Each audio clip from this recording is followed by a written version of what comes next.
बातमी. उद्योगपती सुशील केडिया यांनी राज ठाकरेंना डिवचलं. मी मराठी शिकणार नाही, काय करायचं ते करा असं केडिया म्हणतायत. 30 वर्ष मुंबईमध्ये राहतो तरी मला मराठी कळत नाही असं केडियांनी म्हटलंय. त्यामुळे राज ठाकरे यांचं मराठी प्रेम हे संपूर्ण महाराष्ट्राला माहिती आहे आणि त्या संदर्भात राज ठाकरेंचा काय आग्रह असतो हे देखील आपल्याला माहिती आहे. मात्र उद्योगपती सुशील केडिया यांनी राज ठाकरेंना याच मुद्द्यावरनं डिवचलं. ते म्हणतात मी मराठी शिकणारही नाही, काय करायचंय ते करा.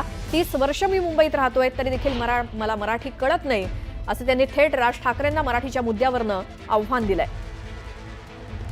मी मराठी शिकणार नाही, काय करायचंय ते करा.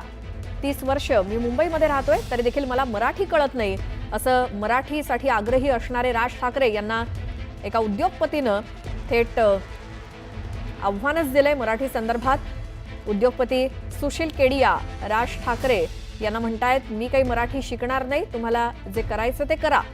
30 वर्ष मी मुंबईमध्ये राहतोय तरी देखील मला मराठी कळत नाही. मराठी आणि हिंदी या संघर्षामध्ये आता सुशील केडिया या उद्योगपतींनी राज ठाकरेंना याच मराठीच्या मुद्द्यावरती डिवचलंय. आमच्या प्रतिनिधी प्रणाली कापसे आपल्या सोबत आहेत. प्रणाली, उद्योगपती सुशील केडियांनी राज ठाकरेंना ज्या पद्धतीने आव्हान दिलंय काय म्हणतायत ते?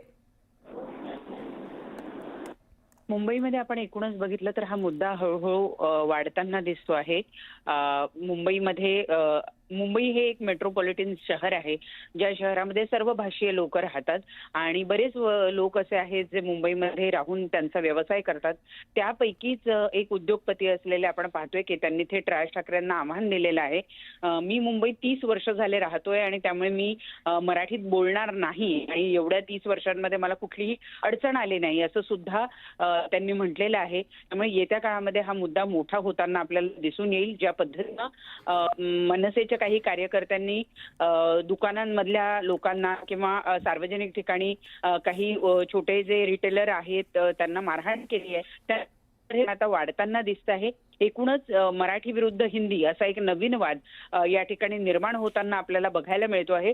रिटेल असोसिएशन जे आहेत त्यांच्या फेडरेशननं सुद्धा ज्या पद्धतीनं मनसेच्या काही पदाधिकाऱ्यांनी मारहाण केलेली आहे काही दुकानदारांना, त्याचा निषेध केलेला आहे आणि त्यामुळे येत्या काळामध्ये म्हणजे उद्या आपण एकीकडे पाहतो की मराठीचा विजय झाला म्हणून दोन्ही ठाकरे एकत्रित येऊन मेळावा घेत आहेत, जल्लोष मेळावा करतायत, तर दुसरीकडे मात्र उद्योग जगतातून अशा पद्धतीची जी प्रतिक्रिया उमटती आहे त्यामुळे येत्या काळामध्ये हे प्रकरण आता वाढीस लागणार की काय अशी चिंता या ठिकाणी निर्माण होऊ लागलेली आहे.